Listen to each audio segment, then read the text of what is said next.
Para você que nos acompanha aqui na Rádio Metropolitana, vamos falar mais sobre... Eleições 2020 é aqui na Rádio Metropolitana. A cobertura completa das eleições para vereadores, vice-prefeitos e prefeitos na região do Alto Tietê e em todo o Brasil. Você acompanha aqui no AM 1070. Metropolitana. Eu quero falar hoje sobre qual é o papel do cidadão na atual política brasileira.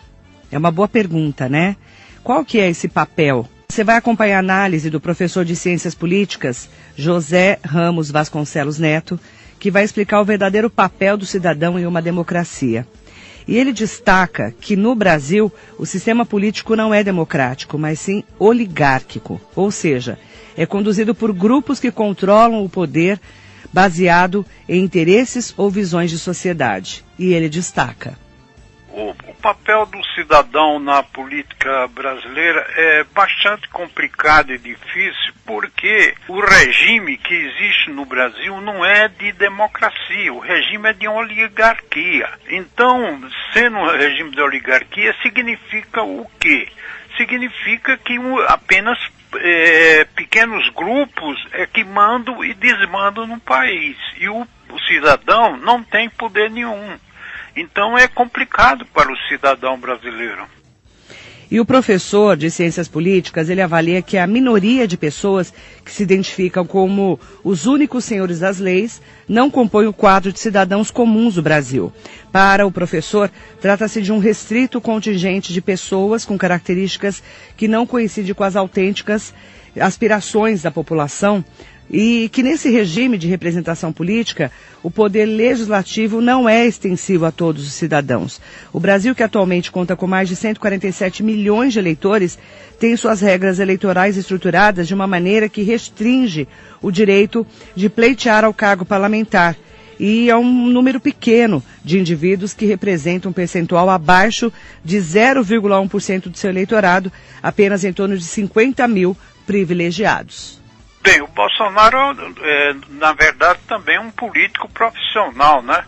Ele ficou mais de 30 anos como deputado federal na Câmara Federal, quer dizer que ele seguia praticamente todos os ditames da política organizada pelo sistema de representação política. Então ele também faz parte disso, não só no federal, como nos estaduais.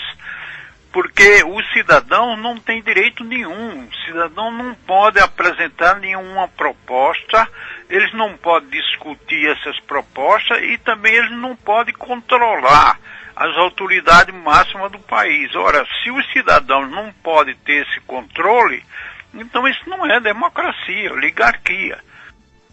Porque é uma minoria que consegue chegar ao poder, segundo o próprio analista, o professor de Ciências Políticas, José Ramos Vasconcelos Neto, que também aponta que o sistema político brasileiro favorece os mais ricos e os mais espertos também. Eles têm interesse por quê? Porque eles perceberam que o sistema permite que os mais espertos, aqueles que dirigem o partido político, que tem certa supremacia sobre esse partido, é que mandam, é que estabelece os candidatos. E o povo não tem poder nenhum de estabelecer candidatos para disputar eleições. Por exemplo, o senhor já naturalmente deve ter muita gente que o senhor admira, que o senhor confia e que gostaria que essas pessoas fossem, por exemplo, a autoridade máxima do país. No entanto, o senhor não tem esse direito.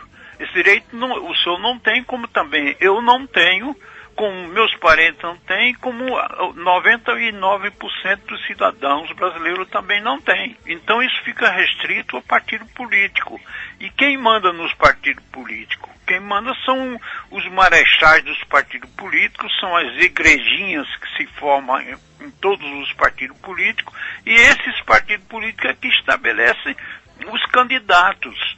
Então é uma verdadeira oligarquia, então não existe democracia. Essa é a análise do professor, que também fala que a partir da criação do fundo partidário, a situação piorou ainda mais no Brasil.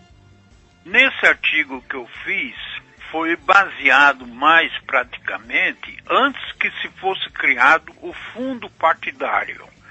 Mas depois que foi criado o fundo partidário, a coisa complicou mais ainda, porque antes os mais ricos empregavam o dinheiro deles na política e tinham mais condições de ser eleito. Agora a coisa ficou pior, porque com o fundo partidário o dinheiro cai na mão de quem? Dos marechais dos partidos, ou seja, dos chefes dos partidos políticos. Então esse chefe dos partidos políticos recebe o dinheiro que é nosso, o dinheiro público, e eles mesmos colocam os filhos deles, os parentes deles, os apadrinhados, como candidatos dos partidos políticos. Então o dinheiro, aquele dinheirão todo que antes era particulares, agora não, agora é público, mas é usado só em função deles. E sem a participação da população nas decisões que vão definir o destino do país, não existe a democracia, segundo alerta o professor de Ciências Políticas José Ramos Vasconcelos Neto. Acontece que numa democracia que deve existir é o seguinte, é a participação de todos os cidadãos nas decisões comunais, nas decisões nacionais, nas decisões societárias. Então, todos os cidadãos devem participar. Se os cidadãos não participam das decisões, não é democracia. Eu vou dar um exemplo. As democracias que existiram na antiguidade, que foram mais de 300, todas elas permitiam que todos os cidadãos decidissem o destino das comunidades. Então aí sim era democracia. Hoje em dia só existe um país no mundo que está se dirigindo nesse sentido, de fazer com que os cidadãos decidam o destino do país, que é a Suíça. A Suíça, através dos referendos que ela tem feito anualmente, vários referendos, quem está decidindo as questões do país da Suíça são os cidadãos. Então aí é democracia. Agora, quando as decisões do país é decidido por grupinhos chamados de deputados eleitos, que são eleitos por esperteza e por dinheiro público, então esses indivíduos não são o povo, não representam os cidadãos. Então isso aí é oligarquia. E é importante destacar também que o sistema acontece muito no Brasil, nos países que eles falam em desenvolvimento, né? Que os países emergentes. E também é importante destacar que quem se sobressai é quem é ligado a esse poder das oligarquias, como disse o próprio professor. O professor também acredita que em 5 décadas o regime de oligarquia e a representação política sejam extintos aqui no Brasil. Esse regime de oligarquia, a tendência dele é acabar. Isso não tem muito tempo, não. Eu estimo, inclusive, que daqui a 50 anos não vai existir mais representação política, porque isso é mentiroso.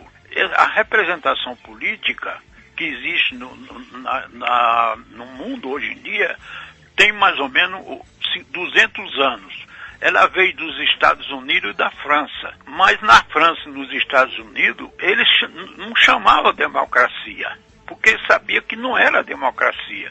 Eles chamavam governo representativo. Eles só vieram a chamar de democracia durante a Segunda Guerra Mundial, quando eles estavam combatendo os regimes ditatoriais do Hitler e do Mussolini. Então aí foi que eles começaram a dizer que estava combatendo ditadura e que eles eram democracia. Aí começaram a usar o nome de democracia. Mas eles sabiam que não era democracia. E por isso que nos estatutos da Constituição americana e da Constituição francesa é chamado de governo representativo, não é democracia. Democracia era aquelas que existiam na antiguidade e depois agora está havendo na Suíça. E o professor de Ciências Políticas José Ramos Vasconcelos Neto cita o recente caso do desembargador aqui em Santos, no litoral paulista, que desacatou guardas civis municipais, os GCMs, durante uma fiscalização para o uso de máscara em lugares públicos, como reflexo do regime de oligarquia que existe no Brasil. Você veja, por exemplo, o recente desse desembargador que distratou o guarda não querendo obedecer a lei que era aplicada para todo cidadão. Por que é que ele faz isso? Porque ele sabe que está na oligarquia e ele é considerado uma classe diferente. Então você veja que por aí você vê que não existe democracia.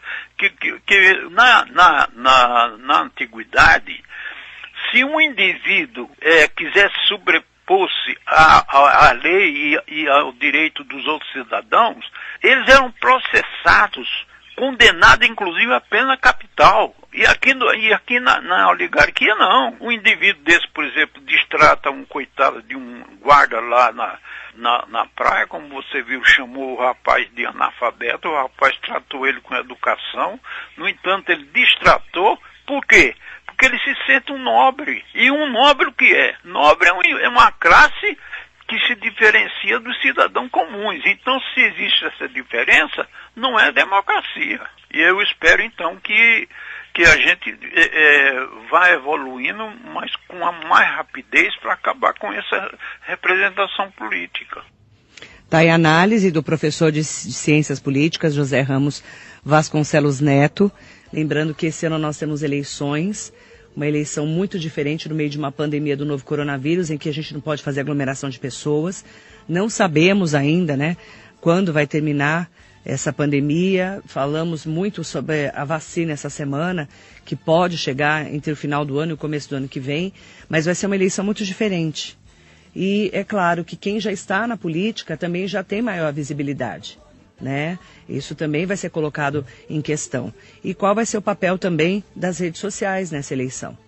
Cuidado com as fake news, com as notícias falsas, mas principalmente como vai ser a eleição para prefeitos e vice-prefeitos, dia 15 de novembro, e vereadores de todo o Brasil. A gente vai acompanhar todos os detalhes junto com você aqui na Metropolitana. Eleições 2020 é aqui na Rádio Metropolitana. A cobertura completa das eleições para vereadores, vice-prefeitos e prefeitos na região do Alto Tietê e em todo o Brasil. Você acompanha aqui no AM 1070. Metropolitana.